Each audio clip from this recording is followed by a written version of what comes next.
ಓಂ ಶಾಂತಿ ವೀಕ್ಷಕರೇ, ಎಲ್ಲರೂ ಒಳ್ಳೆಯದಾಗಲಿ. ಇದು ಬಂದು ರಕ್ತಭೂತಾಳೆ. ಆಮೇಲೆ ಇದು ಗ್ರಂಥಿಗೆ ಅಂಗಡಿ. ಸಾಕಷ್ಟು ಸ್ಫಟಿಕಮಣಿಗಳು, ರುದ್ರಾಕ್ಷಿ ಮಾಲೆಗಳು, ಆಮೇಲೆ ಕಮಲದ ಬೀಜಗಳು. ಹಾಗೆ ಇದು ನೋಡಿ, ಕಮಲದ ಬೀಜ ಇರುತ್ತೆ. ಆಮೇಲೆ ಸಾಕಷ್ಟು ಇಲ್ಲಿ ನಿಮಗೆ ಬೇರೆ ಬೇರೆ ಮಾಹಿತಿಯನ್ನು ನಾನೀಗ ನಿಮಗೆ ಹಂಚ್ಕೊಳ್ಳಿಕ್ಕೆ ಪ್ರಯತ್ನ ಪಡ್ತೀನಿ ನಿಮ್ಮಲ್ಲಿ. ಆಮೇಲೆ ಅಲ್ಲಿ ಕಾಣ್ತಾ ಇದೆ ನೋಡ್ರಿ, ಇದು ಒಂಟಿ ಕಣ್ಣು ತೆಂಗಿನಕಾಯಿ. ಇದು ಪಕ್ಕದಲ್ಲಿ ಅದು ಒಂಟಿ ಕಣ್ಣು ತೆಂಗಿನಕಾಯಿ. ಇದು ಬಂದು ಕಮಲದ ಬೀಜ ನೋಡಿ. ಇಲ್ಲಿ ನಿಮಗೆ ರಕ್ತಭೂತಾಳೆ ಬಗ್ಗೆ ನಾನು ನಿಮಗೆ ಇವತ್ತು ಮಾಹಿತಿಯನ್ನು ತಿಳಿಸ್ಕೊಡ್ತೀನಿ. ಇದಕ್ಕೆ ಬೀಜಾಕ್ಷರ ಮಂತ್ರವನ್ನು ಕೂಡ ನಾನು ನಿಮಗೆ ಕೊಡ್ತೀನಿ ನೋಡಿ. ರಕ್ತಭೂತಾಳೆ ಇದನ್ನು ನಾವು ಕುತ್ತಿಗೆಯಲ್ಲಿ ಹಾಕೋಬೋದು, ಹಾರ ಥರ ಕುತ್ತಿಗೆಯಲ್ಲಿ ಹಾಕೋಬೋದು. ಹೋಲ್ ಮಾಡಿ ಅದಕ್ಕೆ ಚೈನ್ ಹಾಕ್ಕೊಂಡು, ಹಾಗೆ ಇದಕ್ಕೆ ದಾರ ಹಾಕಿ ಮನೆ ಬಾಗಿಲಲ್ಲಿ ಕಟ್ಬೋದು, ಅಥವಾ 2 ವೀಲರು 4 ವೀಲರು 3 ವೀಲರು ಇದಕ್ಕೆಲ್ಲ ನಾವು ಇದನ್ನು ಕಟ್ಬೋದು. ಇದರಿಂದ ನಮಗೆ ಹತ್ತಿರದಲ್ಲಿ ಯಾವುದೇ ದುಷ್ಟಶಕ್ತಿಗಳ ಕಾಟ ಅನ್ನೋದು ಇರೋದಿಲ್ಲ. ಮನೆಗಳಲ್ಲಿ ಯಾವುದೇ ರೀತಿಯ ನೆಗೆಟಿವ್ ಎನರ್ಜಿ ಇದ್ದರೂ, ಅಂದರೆ ಕೆಟ್ಟ ಶಕ್ತಿಗಳಿದ್ದರೂ ಅದು ಮನೆಯಿಂದ ಹೊರಗೆ ಹೋಗುತ್ತೆ ಅನ್ನೋದು ಇದರಿಂದ ಗೊತ್ತಾಗುತ್ತೆ. ಈ ಒಂದು ಕಾಯಿಗಳನ್ನು ಬಳಸಿದರೆ ನಮಗೆಲ್ಲ ರೀತಿಯಲ್ಲೂ ಒಳ್ಳೆಯದಾಗುತ್ತೆ ಅಂತ ದೊಡ್ಡ ದೊಡ್ಡ ಮಹಾತ್ಮರು, ಗುರುಗಳು ಇದನ್ನು ತಿಳಿದಂಥವರು ಹೇಳ್ತಾರೆ. ಗೊತ್ತಾಯ್ತಲ್ಲ, ಇದು ರಕ್ತಭೂತಾಳ. ಇವತ್ತು ರಕ್ತಭೂತಾಳ ಬಗ್ಗೆ ನಿಮ್ಗೆ ವಿವರವಾಗಿ ತಿಳಿಸ್ಕೊಡ್ತೀನಿ. ನಾನು ಈಗ ಗ್ರಂಥಿಗೆ ಅಂಗಡಿಯಲ್ಲಿದ್ದೀನಿ, ಏಮಗಲ್ಲು. ಗೊತ್ತಾಯ್ತಲ್ಲ, ಸಿದ್ದೇಶ್ವರ ಗ್ರಂಥಿಗೆ ಅಂಗಡಿ, ಇಲ್ಲಿದ್ದೀನಿ ನಾನು. ಓಕೆ, ನಾನು ನಿಮಗೆ ಸಾಕಷ್ಟು ಮಾಹಿತಿಗಳನ್ನು ನಾನು ಇವತ್ತು ತಿಳಿಸ್ಕೊಡ್ತೀನಿ. ಈ ವಿಡಿಯೋನ ಕೊನೆವರೆಗೂ ನೋಡಿ. ನೀವು ಕೊನೆವರೆಗೂ ನೋಡಿ ವೀಕ್ಷಕರೇ. ನಿಮಗೆ ಸದಾ ಒಳ್ಳೆಯದಾಗಲಿ. ಓಂ ಶಾಂತಿ. ಎಲ್ಲರೂ ಒಳ್ಳೆಯದಾಗಲಿ. ನೋಡಿ ಭಕ್ತರೇ, ಮಿತ್ರರೇ, ಇದು ಬಂದು ಕಾಯಿ ಇರುತ್ತೆ. ನೆನ್ಪಿಟ್ಕೊಳ್ಳಿ, ಇದು ಕಾಯಿ ಏನು, ರಕ್ತಭೂತಾಳೆ ಕಾಯಿ. ನಿಮ್ಗೆ ಗೊತ್ತಿದೆ ಅಲ್ವಾ? ಇದಕ್ಕೆ ಒಂದು ತೊಟ್ಟೆ ಇರುತ್ತೆ ನೋಡಿ, ತೊಟ್ಟು ಕಾಣುತ್ತೆ ನೋಡ್ಕೊಳ್ಳಿ. ಈ ತೊಟ್ಟು ಇರುತ್ತಲ್ಲ, ಇದನ್ನು ಕೀಳಬೇಕು.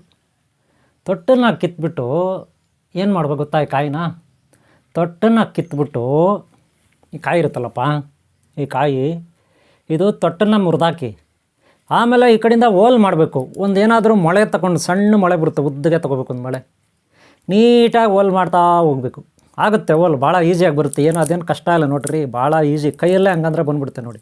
ನೋಡಿ, ಇದು ಕೈಯಲ್ಲೇ ಹಂಗಂದ್ರೆ ನೋಡಿ, ಹಿಂದ್ಗಡೆ ಬಂದುಬಿಡುತ್ತೆ. ಸುಮ್ಮನೆ ಒಂದು ದಬ್ಬಣ ಅಂತೀರ ನೀವು. ಈ ಅಕ್ಕಿ ಮೂಟೆ, ಗೋಧಿ ಮೂಟೆ, ಜೋಳದ ಮೂಟೆಗಳು ಹೊಲಿತಾರೆ. ಈ ದಬ್ಬಣ ಅಂತಾರೆ. ಒಂದು ಸೂಜಿ ಥರ ದೊಡ್ಡದು, ದಪ್ಪದ ಸೂಜಿ ಇರುತ್ತೆ, ಇಷ್ಟು ಉದ್ದ ಇರುತ್ತೆ. ಒಂದು 6 ಇಂಚು 7 ಇಂಚು 8 ಇಂಚು ಒಂದು ಸೂಜಿ ಇರುತ್ತೆ. ಆ ಸೂಜಿ ದಪ್ಪದ ಒಂದು ತೊಗೋಬೇಕು. ದಪ್ಪದ ಸೂಜಿ ತಗೊಂಡು ಆಮೇಲೆ ಇದು ಹೋಲ್ ಆಗುತ್ತೆ. ಓಕೆನಾ? ಹೋಲ್ ಆದಮೇಲೆ ಏನು ಮಾಡ್ಬೇಕಪ್ಪ ಅಂದರೆ ನೋಡಿ, ಇದನ್ನು ಯಾರೂ ತಿನ್ನೋಂಗಿಲ್ಲ. ನೆನಪಿಟ್ಕೊಳ್ಳಿ, ಮೊದಲನೇದು ಇದನ್ನು ಯಾರೂ ತಿನ್ನಬಾರ್ದು.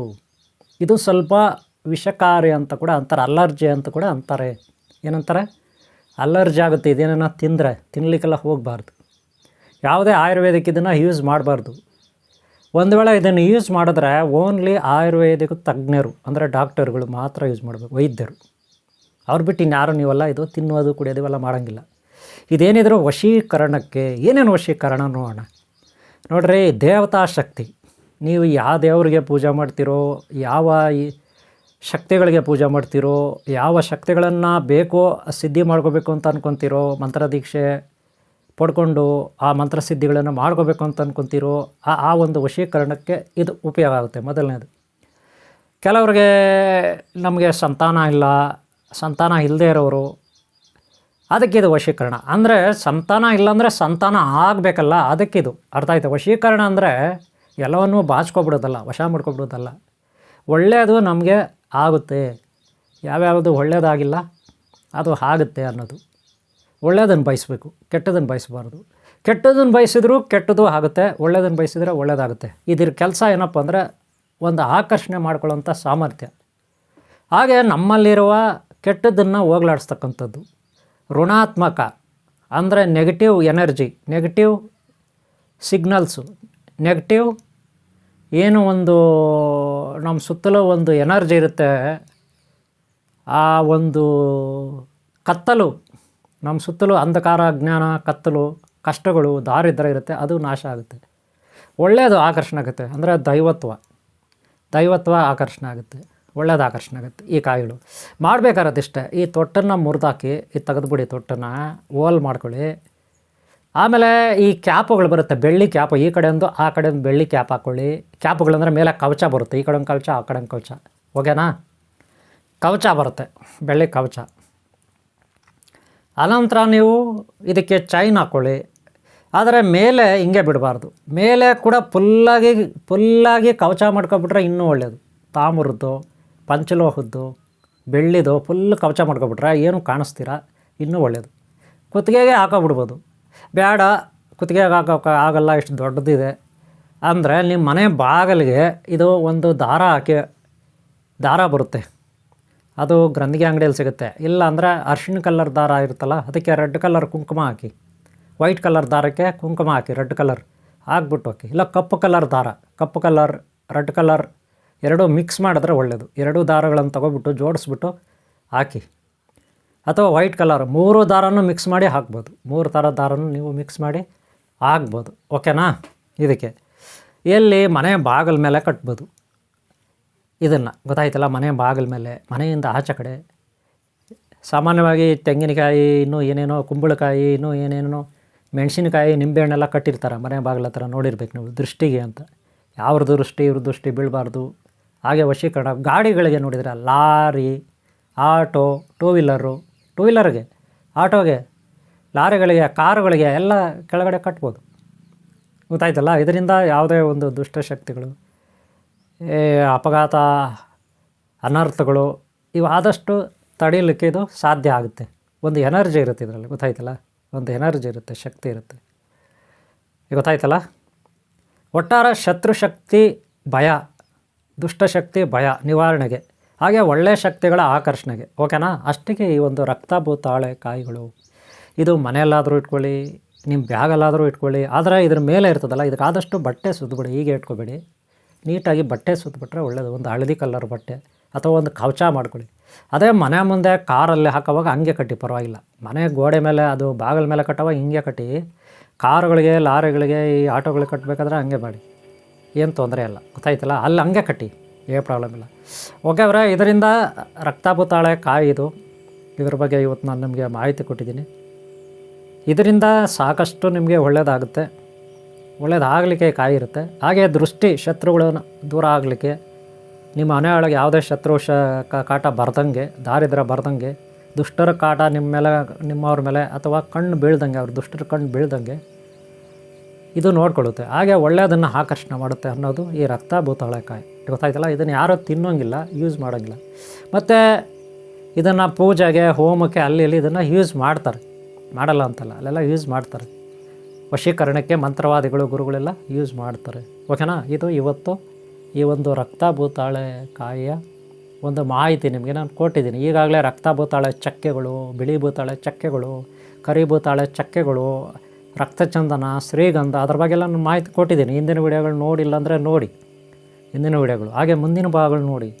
ಒಂದೊಂದೇ ಪಾರ್ಟ್ನ ನಾನು ಒಂದೊಂದು ಸಾರಿ ನಿಮಗೆ ಮಾಹಿತಿಯನ್ನು ಕೊಡ್ತೀನಿ. ಇವತ್ತು ರಕ್ತಭೂತಾಳೆದು ನೀವು ತಿಳ್ಕೊಂಡಿದ್ದೀರ ಏನಕ್ಕಾಗುತ್ತೆ ಅಂತ ಮಾಹಿತಿ ಕೊಟ್ಟಿದ್ದೀನಿ. ಒಟ್ಟಾರೆ ಒಳ್ಳೆಯದಾಗುತ್ತೆ ಆಕರ್ಷಣೆಗೆ. ಹಾಗೆ ಒಟ್ಟಾರೆ ದೃಷ್ಟಿ ಶತ್ರುಗಳನ್ನು ದೂರ ಮಾಡುತ್ತೆ, ದುಷ್ಟಶಕ್ತಿಗಳು ದೂರ ಮಾಡುತ್ತೆ. ಇದಕ್ಕೆ ಚೈನ್ ಹಾಕ್ಕೊಳ್ಳಿ.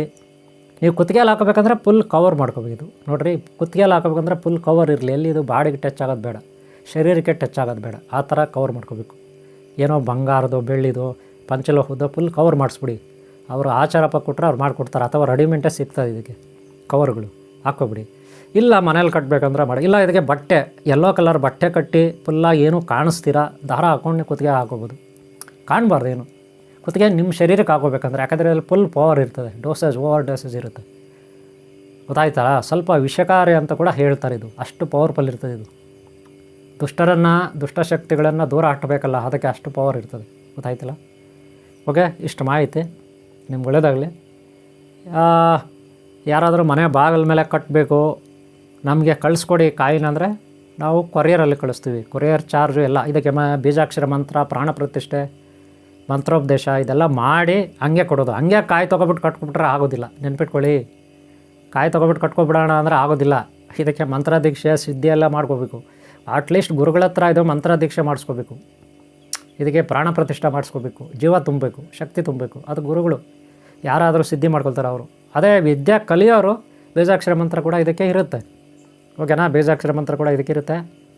ನಾನು ನಿಮಗೆ ಇದಕ್ಕೆ ಬೀಜಾಕ್ಷರ ಮಂತ್ರನ ಸ್ಕ್ರೀನ್ ಮೇಲೆ ಕೊಡ್ತೀನಿ, ಸ್ಕ್ರೀನ್ ಮೇಲೆ ನೋಡ್ಕೊಳ್ಳಿ. ಈ ಬೀಜಾಕ್ಷರ ಮಂತ್ರವನ್ನು ನೀವು ಪಠನೆ ಮಾಡಬೇಕು. ಒಂದು ಸಾರಿ ಕೂತ್ಕೊಂಡ್ರೆ 10 ನಿಮಿಷ ಕೂತ್ಕೋಬೇಕು. ಕನಿಷ್ಠ 500 ಬಾರಿ 10 ನಿಮಿಷಕ್ಕೆ ನೀವು ಹೇಳ್ಕೊತೀರ ಈ ಬೀಜಾಕ್ಷರ ಮಂತ್ರನ. ನಾನು ಕೊಡ್ತಾಯಿದ್ದೀನಿ ಬೀಜಾಕ್ಷರ ಮಂತ್ರನ 500 ಬಾರಿ ನೀವು ಹೇಳ್ಕೊತೀರ ಒಂದು ಸಾರಿ ಕೂತ್ಕೊಂಡ್ರೆ 10 ನಿಮಿಷ. ಅದೇ ರೀತಿ ದಿನಕ್ಕೆ ನೀವು ಕನಿಷ್ಠ 5 ಬಾರಿ ಕೂತ್ಕೋಬೇಕು. ಅಂದರೆ ಬೆಳಗ್ಗೆ ಒಂದು 7-8 ಗಂಟೆಗೆ, ಆಮೇಲೆ 11-11:30 ಒಂದು ಸಾರಿ, ಆಮೇಲೆ ಮಧ್ಯಾಹ್ನ ಒಂದು 2-3 ಗಂಟೆಗೆ ಒಂದು ಸಾರಿ, ಮತ್ತು ಸಂಜೆ ಒಂದು 5:30-6 ಗಂಟೆಗೆ, ಮತ್ತು ರಾತ್ರಿ ಒಂದು 8:30, ಆಮೇಲೆ ಮಲಗ ಒಂದು 10 ಗಂಟೆಗೆ. ಈ ರೀತಿ 5 ಸಾರಿ ಕೂತ್ಕೋಬೇಕು. ಒಂದು ಸಾರಿ ಕೂತ್ಕೊಂಡ್ರೆ 10 ನಿಮಿಷ ಕಣ್ಣು ಮುಚ್ಚಿ ಹೇಳ್ಕೊಳ್ಳಿ, ಅಥವಾ ನೋಡ್ಕೊಂಡು ಹೇಳ್ಕೊಳ್ಳಿ. ಬುಕ್ನಲ್ಲಿ ಬರ್ಕೊಬಿಡಿ, ನಾನು ಬೀಜಾಕ್ಷರ ಮಂತ್ರ ಕೊಟ್ಟಿದ್ದೀನಿ. ಇದೇನಕ್ಕೆ ಅಂದರೆ ಬೀಜಾಕ್ಷರ ಮಂತ್ರ ವಶೀಕರಣಕ್ಕೆ ಎಲ್ಲ ರೀತಿಯ ಒಂದು ಅನುಕೂಲ ಆಗುತ್ತೆ ನಿಮಗೆ. ಓಕೆನಾ, 48 ದಿನ ಮಾಡಬೇಕು ಈ ರೀತಿ ನೀವು ಬೀಜಾಕ್ಷರ ಮಂತ್ರನ. ಏಕಾಂತ ಸ್ಥಳ ಭಾರಿ ಇಂಪಾರ್ಟೆಂಟು. ಏಕಾಂತವಾಗಿರ್ಬೇಕು ನೀವು ಪಠನೆ ಮಾಡೋವಾಗ. ಅಲ್ಲಿ ಯಾರು ಅಕ್ಕಪಕ್ಕ ಅವರು ಇವರು ಗೊಡವೆಗಳಿರಬಾರ್ದು. ಯಾವುದೋ ದೇವಸ್ಥಾನ ಹಳೇದು, ಇಲ್ಲ ಬೆಟ್ಟದ ಮೇಲೆ, ಇಲ್ಲ ತೋಟದಲ್ಲಿ ಯಾರು ಒಂಟಿಯಾಗಿ ಕೂತ್ಕೊಳ್ಳಿ, ಇಲ್ಲ ಯಾವುದೋ ತೋಟಗಳು ಮನೆಗಳು ಪಂಪ್ಸೆಟ್ ಹೌಸ್ಗಳಿರ್ತವೆ, ಮಿಷಿನ್ ಮನೆ ಅಂತಿರಲ್ಲ ಅಲ್ಲಿ, ಅಥವಾ ನಿಮ್ಮ ಮನೆಯಲ್ಲಿ ಬೆಡ್ರೂಮಲ್ಲಿ, ದೇವ್ರ ಮನೆಯಲ್ಲಿ ಎಲ್ಲೋ ಒಂದು ಕಡೆ. ಅಂದರೆ ಗಲೀಜು ಇರಬಾರ್ದು ಆ ಪ್ರದೇಶ, ಅಂಟು ಮುಟ್ಟು ಆ ಥರ ಎಲ್ಲ ಇರಬಾರ್ದು. ಆದಷ್ಟು ಶುದ್ಧವಾದ ಜಾಗದಲ್ಲಿ ಕೂತ್ಕೋಬೇಕು. ಅಲ್ಲಿ ನೀವು ದಿನಕ್ಕೆ 1000 ಸಾರಿ ಜಪ ಮಾಡಬೇಕು. ಒಂದು ಸಾರಿ 200 ಸಾರಿ, 250 ಸಾರಿ 10 ನಿಮಿಷ ಕೂತ್ಕೊಳ್ಳಿ. ದಿನಕ್ಕೆ 5 ಬಾರಿ ಆಗೋಯ್ತು 1000 ಅಲ್ವಾ. ಓಕೆ, ಇಷ್ಟು ಮಂತ್ರಸಿದ್ಧಿ ಆಗುತ್ತೆ. ಮಾಡ್ಕೊಳ್ಳಿ, ಗೊತ್ತಾಯ್ತಾ, ಜಪ ಮಾಡ್ಕೊಳ್ಳಿ, ಇದರಿಂದ ಒಳ್ಳೆಯದಾಗುತ್ತೆ. ಓಕೆನಾ, ಇಷ್ಟು. ಆಮೇಲೆ 48 ದಿನ ಆದಮೇಲೆ ದಿನ 1000 ಏನು ನೀವು ಹೇಳಬೇಕಾಗಿಲ್ಲ. ಬರೀ 108 ಸಾರಿ ಹೇಳಿ ಇದನ್ನು ಮಂತ್ರಿಸಿ ನೀವು ಯಾರಿಗಾನ ಬೇರೆಯವ್ರಿಗೆ ಕೊಡ್ಬೋದು. 108 ಸಾರಿ ಹೇಳಿ.